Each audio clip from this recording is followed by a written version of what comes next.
what's up, guys? This is going to be the 2-year video of owning my 2019 Shelby GT350R. I'm not going to make a very long video. I'm actually just going to drive a little bit. I'm going to talk to you a little bit about the car, my thoughts on what's going on, and very specifically the reason I'm making this video is because I really want to reach out to my audience and people that have these cars regarding certain modifications that are going to possibly help make this car more livable for me. Because honestly, ever since I hurt myself in August of 2020, I have not really been driving this car as much as I would like. And you know, with everything else going on, so this car has not really been used the way I used my 2017 red GT350, but also my life was very different 3.5, 4 years ago. So like I said, the car is incredible, the car is awesome, and there's something that I'm gonna be doing to the car in a couple of days is I'm finally replacing the tires. This car has the Michelin Pilot Sport Cup 2s, and my opinion, they are the absolute worst tire to drive on the New York City streets. The worst tire I've ever owned in my life. You just can't get them up to temperature. They're hard as a rock. They tram line like crazy, and in the rain or anything below 50 degrees, you're gonna get killed if you give this thing, full throttle. It's just not really a good tire. So a couple of months ago, if you guys follow my content, you can feel the bumps. It's totally ridiculous where I live. I ordered a set of Michelin's Pilot Sport 4S's. I did the 305/30 19s in the front, and I did a 325/30 19 in the rear, which is an oversized tire, but a lot of guys are using them. So what I ended up doing, I got the tires in, and then I was actually having a very hard time finding a shop that was willing to take on the liability of dismounting and mounting the tires on the carbon fiber wheels. So that wasted about a week or two because nobody wanted to do it when they found out that they were, $5,000 each wheel retail, and they're also very hard to get right now. So I found one guy, he's local. I says, listen, it's very similar to any alloy wheel that you do. He says, yeah, he goes, I got the top of the line machine, don't worry about it, just bring it over. So what I ended up doing, I brought the tires over and he mounted one of the rear tires on the carbon fiber wheels, which was the oversized size. And to be honest with you, I didn't really like the way it looked. It had too much of a blocky, big sidewall in the back. And like I said, I just wasn't really going for that look on this car. I like the way the Cup 2s look. It's very slick and very, it's got that rounded shoulder, and I kind of like that. So I put it on the car. I mounted one of them on the car. I threw it back on the ground. I'm like, you know what? I really don't like the aesthetic of it. I don't like that little bulge and that boxiness of the sidewall in the back of the car. It basically, like I said, even though it's a Mustang, this is not considered like a drag car. I don't really consider it a muscle car, even though it classified it really is, but it's more or less a sports car. So I didn't really like that look, and I know a lot of you guys have it and you're happy with it, but personally, I don't really like that look. So I took the tires off, I sent them back, I lost money because there was a restocking fee, I had to pay the shipping, and then that was it. There was no other options. Now, one of my customers contacted me, I think it was probably in July, and he told me, he's like, hey Phil, the tire rack has the Michelin Pilot Sport 4S's for the 350R in OEM sizes. I was like, really? So I called them up and they're like, no, we don't have them in stock. They had like one rear tire and then had the fronts. The fronts are always in stock. So with all the supply chain shortages right now, it was really hard to get the tires. So I put the order in probably the end of July. I says, call me when you have the match front and rear set. Well, I got the call last week. My wholesale manager at Tire Rack says, Phil, we got the complete set. You want us to ship it? I says, yes. I didn't even question the price. I don't even know what they're gonna cost, but when you go on the retail website, it's about like $1,500 for the set. So switching over to the Michelin Pilot Sport 4S, I really feel confident that it's gonna totally transform this car for the street. Now, I would say 80% of the guys like you and I that are driving this car, own this car, are driving it on the street. Well, why do we have the car? We like to go to Cars and Coffee. We wanna go on an empty back road and go through some twisties and enjoy the car in a spirited manner. That's the way I drive my cars. That's what I do. I don't track the cars. I have too many physical injuries, too much liability to go on the track right now at my age, and I just don't want to, trash the car, wreck the car, or possibly hurt myself. So then there's probably 20% of you guys that are tracking these cars hard, and when you track a car, especially something like this or even like a new GT500, it becomes very expensive and costly. $2,000 a set of tires, pads, any wear and tear or damage on the car, it starts to add up, and that's just where we're at. But though I got to say, like, you know, there's always been that toss up, and I hear this from a lot of you guys. Let me just turn the exhaust off. You know, they always ask me is a 350R really worth it? And I have to really say, you know, personally, from owning the car now 2 years and the way I'm using it, it's worth it if you actually have space to drive the car. If you have good roads, you don't have congestion, you don't have potholes, and you maybe want to do a spirited club track event, yes, I think the 350R is worth it. But considering where I live and where I'm driving, it's really, I'm not even enjoying the car. I'm not really gaining anything from the stiffer suspension, the firmer ride, which is killing my back every day, and also, you know, the constant tram lining. You can see there in the camera, it's totally nuts the way these Cup 2 tires tram line. I also adjusted the alignment 2 times in this car since I owned it, trying to see if I could get the front end to dance a little bit less. But I think a lot of that's really, it's got a huge contact patch and it's got a sticky tire. But so right now my front toe is at 0. I tried a little bit of toe out. That made it much more darty and was pulling the car more. And then I tried a little bit of toe in. With the toe in, the car felt pretty good going in a straight line on a good smooth highway. But I noticed that when I pulled off on some back roads and I was jabbing it into a corner or a sharp transition, the car didn't react kind of like where I really was comfortable with. So I switched it back to 0 toe in the front end, and that's kind of where I'm at now. But changing the tires, that's going to be the first real true modification I'm doing to the car. But there's a couple other things I want to talk to you guys about, because, you know, when I did my 1-year video, I was eyeing up that idea of sending it out to SpeedCore and doing that carbon fiber conversion. And then, you know, the entire global economy is really crazy. We're suffering from hyperinflation and we're suffering from shortages worldwide, especially with automotive. So what happened on these cars, the values have gone through the roof. I'm kind of glad that I didn't cut the car apart and do anything where it was irreversible, because I see that the value of my car and all the 350Rs has gone up more than what most of us have paid for them, unless you bought a 2020, which was the final rendition, which was higher MSRP, and then you paid a giant ADM over that. And people are still paying. I mean, there's 350Rs going, you see them on Bring a Trailer, over 100 grand, 120 grand, which is incredible for a car. You know, this car sticker price was, I think, 74. I don't remember, somewhere around that when I bought it. And I pretty much paid a little bit above sticker, but not that much above sticker. So I was comfortable doing the deal.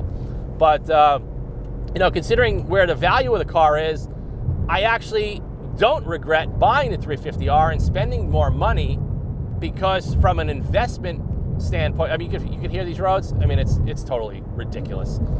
From an investment standpoint, the 350R was definitely the smarter decision. Now, a lot of people don't look at cars as an investment. You know, I collect cars. I advise clients on collecting cars, you know, whether it's specialty cars, vintage cars, whatever. So I also have a finance background, okay? So when I look at any tangible purchase, anything of high value, I always tend to look at an ROI, return on investment, on something, okay?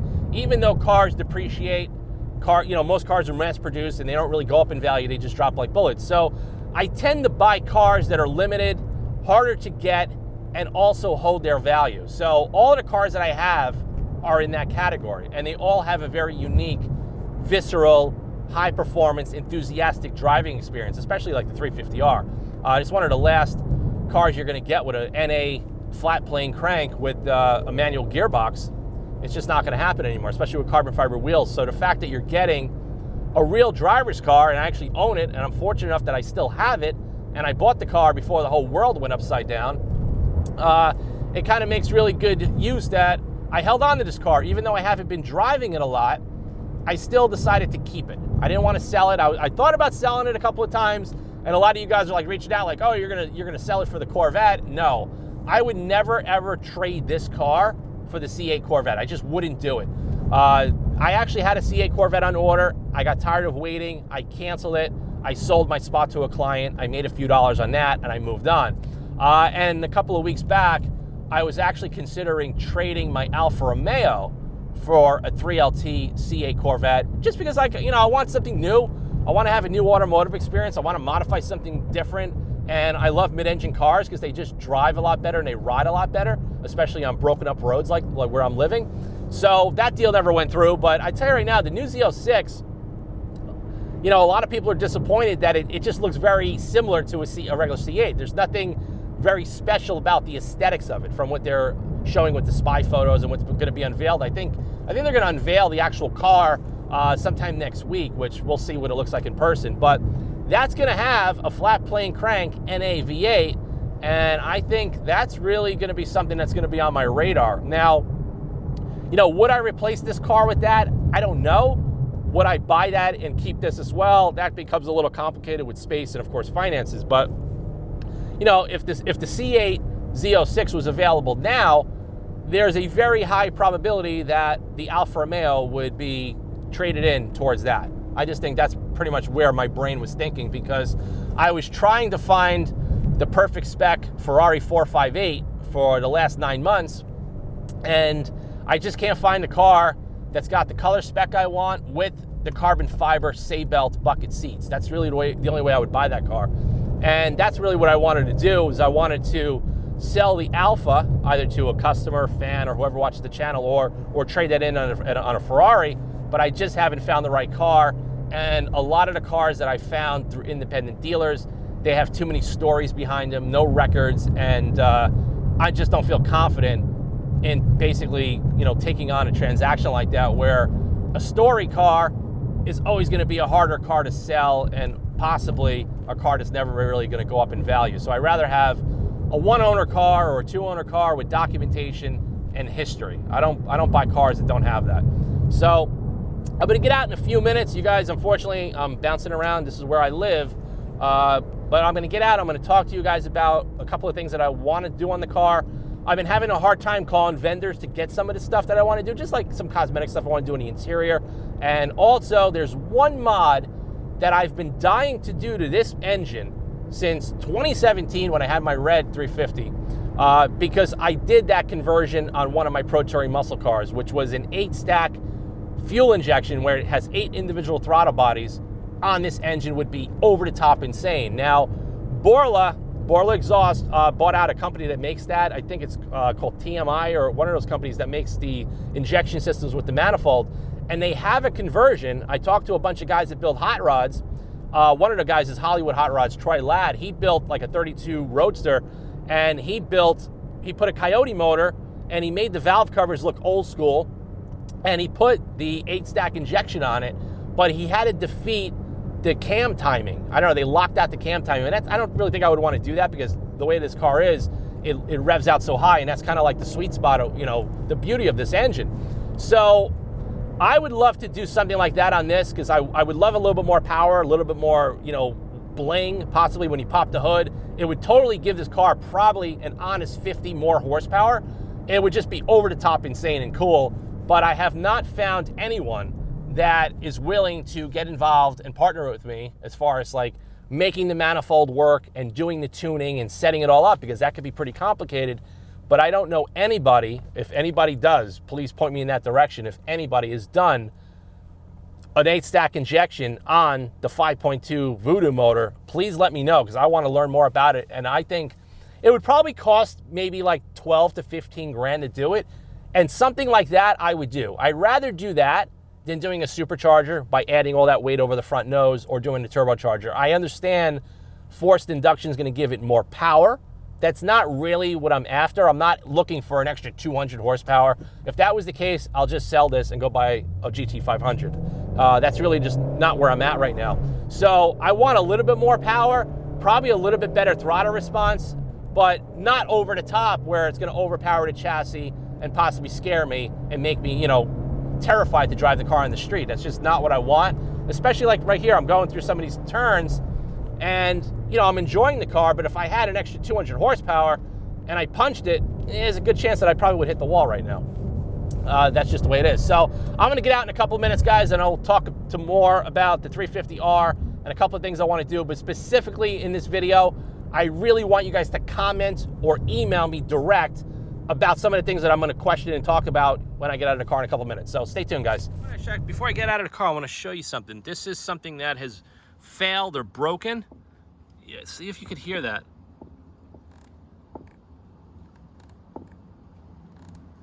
Right there. So there's some clicking, clunking noise coming from the driver's side door check. So if anybody's had this, Let me know what you guys did to replace it. I am definitely not going to bring it to the dealer. I most likely will just buy a whole new assembly, pull the door panel apart, and replace this myself. I have no idea how that happened, but that's probably pretty much the only thing that's failed in the car in 2 years.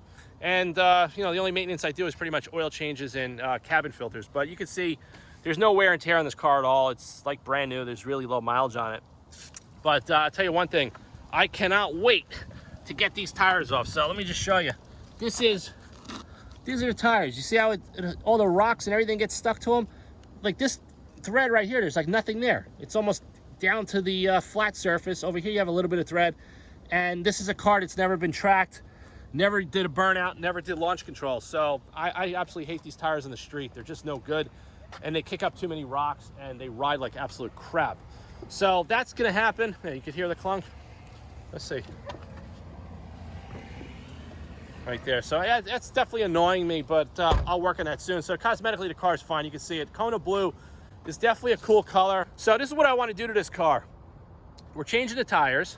Okay, that's happening ASAP. And the reason I'm doing that is I got to make this car more comfortable to drive, because I haven't been driving it because I hurt my back, and my lumbar spine from L1 down to S1 is all screwed up. I got stenosis. I got a lot of issues going on. So another thing I want to talk about, I want to speak to anybody out there that has either an S550 Mustang that you track or a Shelby, and you guys replace the factory Recaro seats. Personally, I liked these seats when I first had them 4 years ago. I absolutely hate them now. The reason for that I'm going to show you.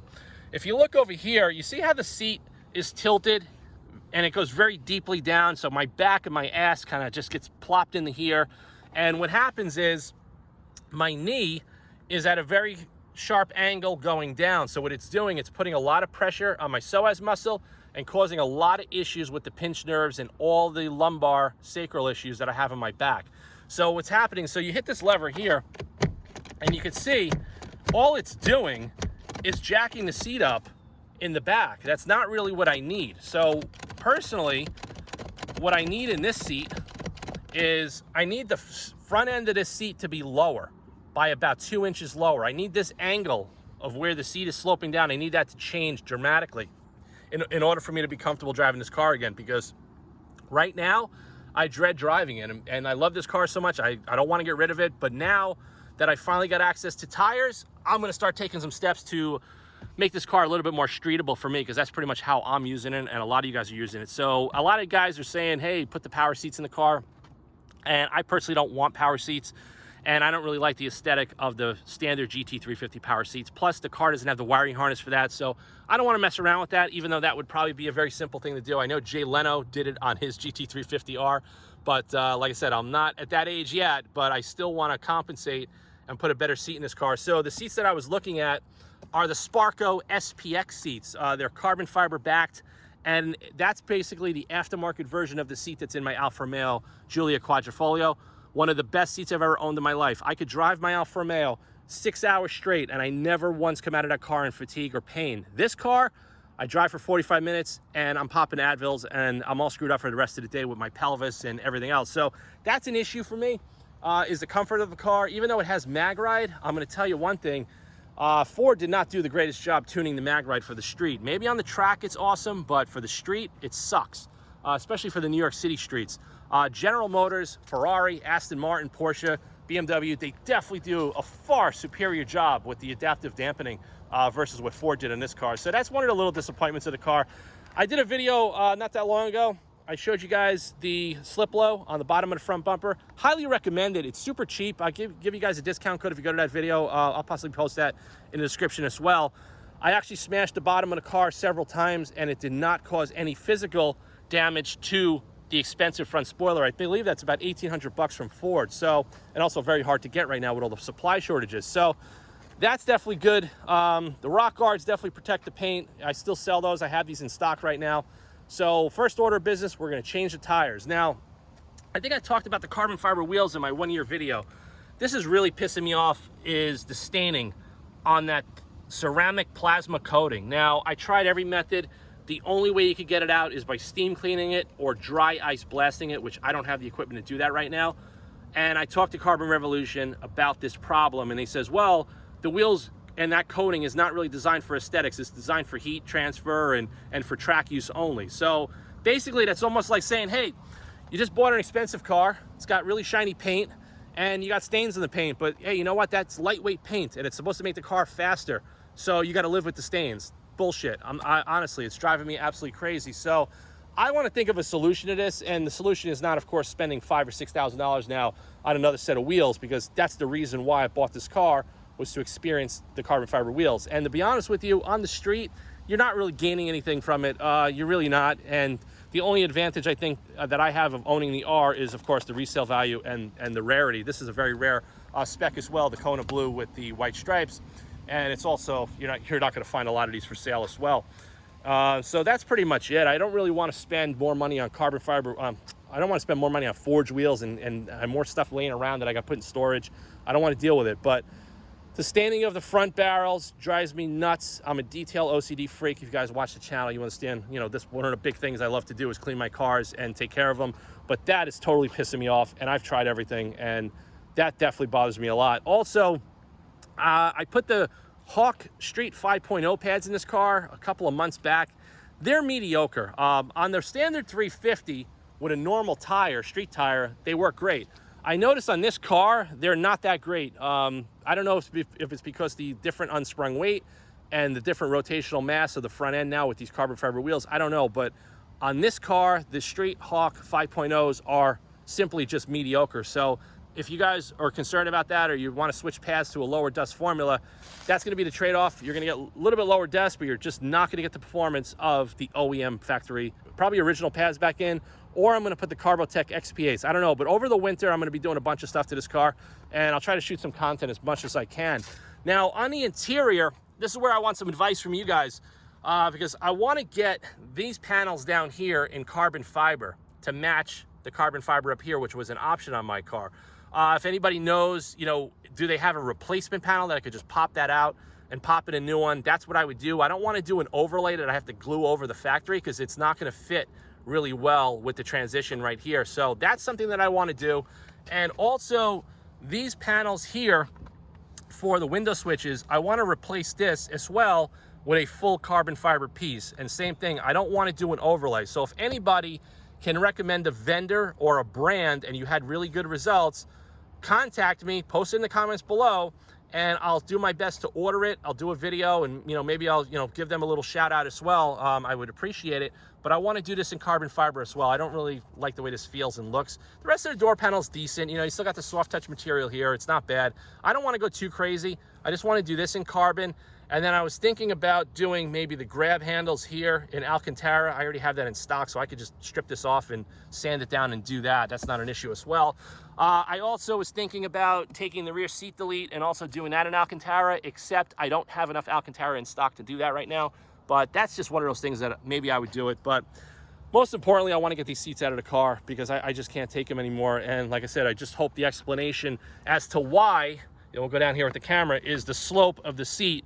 And this lever does not drop the front of the seat. Where some cars, it'll drop the front.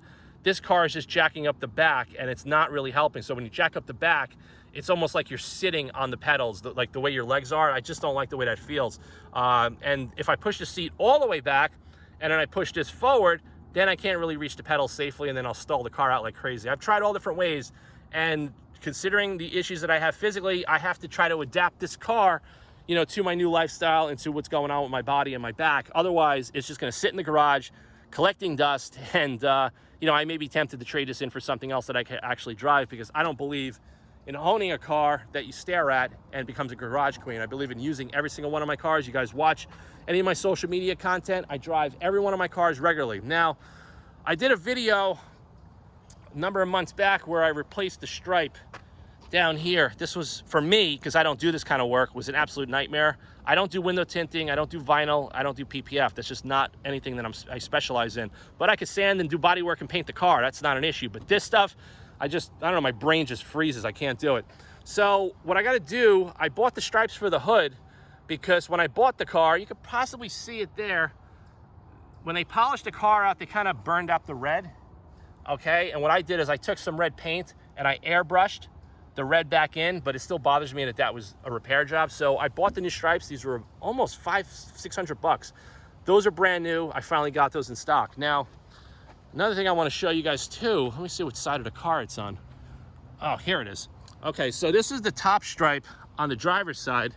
And the same thing, whoever put these stripes on, I don't know if the stripes are done at the factory or these are done by the dealer, but I'm gonna tell you now, the stripes on my car were done absolutely crap, okay? There were squeegee marks everywhere and there's imperfections everywhere. So if you look carefully, you see that circle? It's got some damage right here, okay? It's got damage right there that somebody looks like they try to fix that at the dealer. And this is something that you don't really notice until you take delivery of the car. And then there's damage back here. So I had the new stripe kit. This was another $500 just to get this. And I literally just got this a couple of weeks ago. And I'm just procrastinating on doing it because I just get nervous and I panic about doing stuff like this. And they're so expensive that I don't want to contract it out. I want to learn and get better at doing this. So if I screw it up, that's going to be the cost of education and me learning along the way. But I have a couple of new squeegees that I bought and some new product that should help this go relatively easily. So that'll be a video probably in about a week or two, and that's pretty much going to be it. Other than that, the car's awesome. It's special. It's one of a kind. They're never going to make another one like it. And like I said, if you have one now and you want to sell it, you know, this is probably the hottest time in the market to sell it or trade it in. But be forewarned, there's not many cars that you're going to replace this with unless you go to a mega extreme, you know, whether you get an exotic car like a Ferrari or you buy an older Porsche GT3 RS, like a 997 GT3 RS, like a 2011, 2012. That's probably the only German car that I think even would compare to this as far as the visceral, raw, engaging experience is the Porsche 997.2 GT3, GT3 RS. But if you go anywhere else, I think they're a little bit too big, too refined. They're just too good of a car, whereas this car's got a lot of flaws in the engineering and in design as far as the way the car reacts on the road.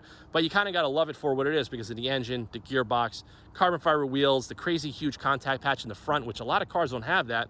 But the inherent issue with the S550 platform, and I've said this since 2014, since I've had this car, had this platform of a car, is that the rear IRS, it's an advantage over the live axle that are replaced. However, it's not perfect because on the bad New York roads, the back of the car hops and it's like a pogo stick going right into your pelvis. And when you have issues like I have with this seat that's already putting your body in a very awkward state and a very uncomfortable state just sitting in it, now that's going to contribute to more injuries, and it's also going to deter me from wanting to go take this car out to go to an event or go to a show or just do some more content on it. And that's the issue. A lot of you guys have been asking for 350R content, and I'm going to be honest with you, you know, my days are so crazy working that it comes to the point where I actually dread getting in this car because I know that I'm going to have to take painkillers, Advils, and my back is going to be screwed up for a couple of days if I go in this car for, you know, 1, 2, or 3 hours on a drive just to shoot some videos. But that's just my issue. That's not your issue.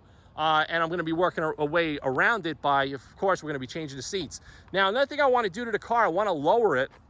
Like I said, the spring rates in this car, I think they're very minimal updated as far as spring rates versus the standard 350. So I was thinking about doing the BMR linear lowering springs in this car. I think, because I had them on the red car and I really liked them a lot. And I'm thinking about doing it on this car. I want to lower the car just a little bit, even though I know I'm going to risk smashing the bottom and tearing the bumper off the car. I just think aesthetically it's going to look a lot better, and this is the only car that I've owned ever that I haven't lowered already. So I think now that I got the tires coming, I didn't sell the car, I held on to it. I'm going to kind of tweak a couple of little things here and there to kind of personalize it and make it a little bit better so I could drive it and use it more for the time being.